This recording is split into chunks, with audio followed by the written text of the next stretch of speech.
Welcome back everybody to my YouTube channel. It's Mary, and today I'm going to make this super cute penguin card. He's popping up out of the window and he's adorbs.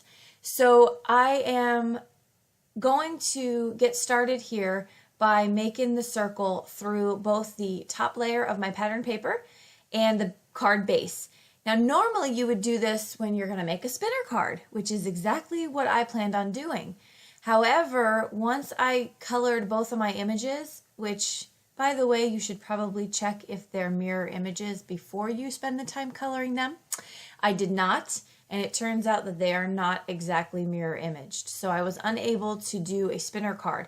However, I thought he was so super cute and I couldn't give up the chance to add him to a card, and so I decided to stick with it.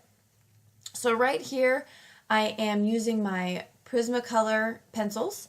I love these pencils. They go on like butter. When I first initially bought them, I wasn't 100% convinced that they were going to be any different than any other colored pencil, but I was wrong. They are smooth, and the great thing about it is you put one layer down, the very moment you go in for that second layer, it already starts to smooth out. But the blender pencils that you have to buy separately are like magic. So once you get, right here, you'll see me using the blender pencil, and I'm just making sure to blend all that in. So I darkened out, you saw me outline where I wanted the shading to be, and I'm just using that blender pencil to kind of bring it all together. Now you have to press a little bit harder with the blender pencil. So if you have a lot of images that you need to color, it does get a little bit tiring, but I was just doing my little pengy here, so no big deal, no sweat.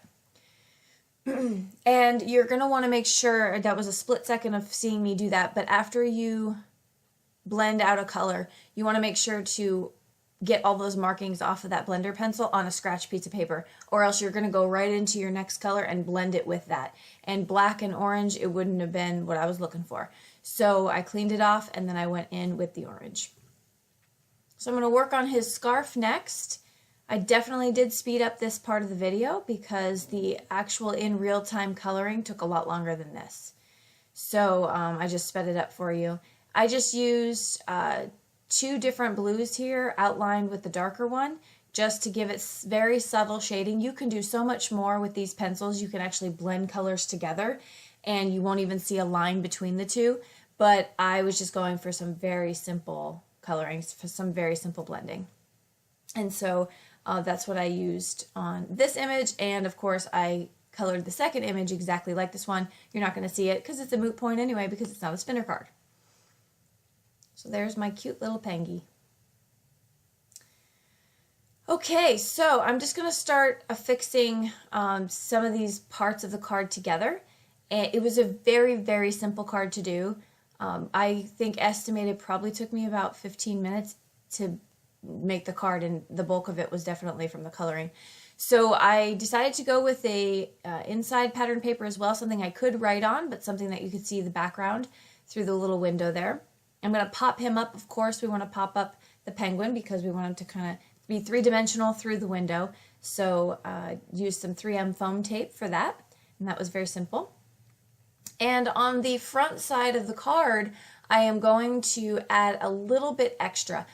Truth be told, in hindsight, I think we all experienced this on a card or two. You don't need to. I didn't need to do this. I think the card front is busy enough. But what my intent was to add a little bit of extra glimmer and shine, and a little bit of glitter. Of course, if you watch any of my card videos, most of it has glitter of some sort in there.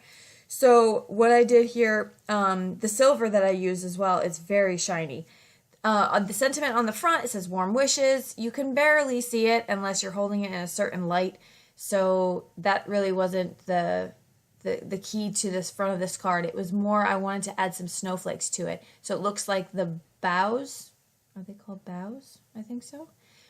Are there and busy, but I wanted to add some snowflakes to kind of make it more, I guess, exciting, that it was a winter wonderland.